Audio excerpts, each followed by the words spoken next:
Manjumu rigere bono togochakana roboti rokobwatia okoboriwa nigo kwarurwe gochia ESEREKARI anene gwetera wizara bochenu kweneke buna nkobwaterere Koboko morobiri bwekerero bokobwatoka obokoreri asensemo yobochenu oyomanyikaine buna Kenya token okwo nokoboria kwarurwe nababwatani be sector bochenu kurwa CHINCHERA echo chiabanto nyene ase bono baragwa no director of Macmillan Medical Training College Josephat Moses Ochieng oyo otebire buna oboso otebire buna okoboria obuyambororo bumorobiri oyo boigo kwenekya buna okwegeriwa ase chi college na boigo chi university echo chikorwa maigerio yobochenu. Ladies and gentlemen, my name is Josephat Moses Ochieng, the director of Macmillan Medical Training College and Macmillan Hospital. In this presser, I'm going to give, the theme is the intersection between the Digital Asset Summit 2026 that we've had here and how it connects with the medical training and healthcare systems. Distinguished guests, delegates, policymakers, innovators, and fellow stakeholders. Macmillan Medical Training College stands at a critical intersection where healthcare education, workforce development, and digital transformation converge. As Kenya ushers in a new era through the introduction of the Kenyan token, we see not just a financial innovation, but a structural opportunity to re-engineer how we train, deploy, and empower the healthcare workforce. Kenya faces a dual challenge: a growing demand for skilled healthcare professionals and systematic inefficiencies in financing education, service delivery, and workforce mobility. MMTC, just like many other training colleges and universities, is uniquely positioned to respond to both of these problems. First,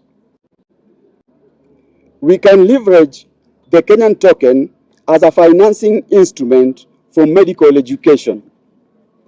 Through tokenizing scholarships, microfinancing, and outcome-based funding model, students, especially from undeserved backgrounds, can access training in fields such as nursing, caregiving, public health, clinical medicine, among many more.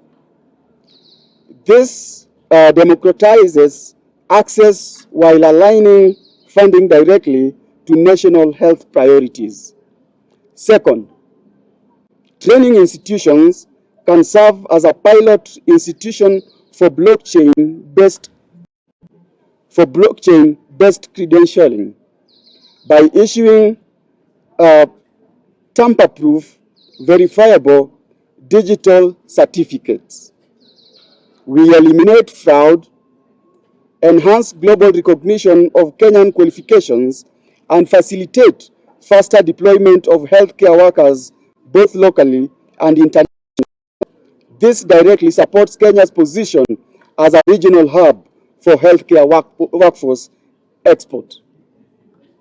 Third, the integration of digital assets enables efficient healthcare workforce ecosystems. Imagine a system where trained graduates are linked to hospitals, insurers, and government programs through smart contracts, ensuring transparent payments, performance tracking, and service delivery and accountability.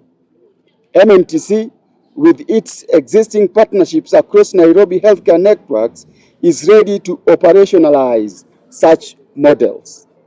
Fourth, we see strong alignment with universal health coverage by connecting training institutions, health financing mechanisms, and digital infrastructures. The Kenyan token can support community health programs, preventive care initiatives, and workforce expansion in undeserved counties and regions. In essence, MMTC is not just a training institution, We are an implementation platform. We translate policy into practice, innovation into impact, and digital potential into human capital. As Kenya introduces the Kenyan token, we urge stakeholders to view health education institutions as strategic partners. With the right collaboration, we can build a digitally empowered, globally competitive, and socially responsive healthcare workforce. Thank you, and God bless you.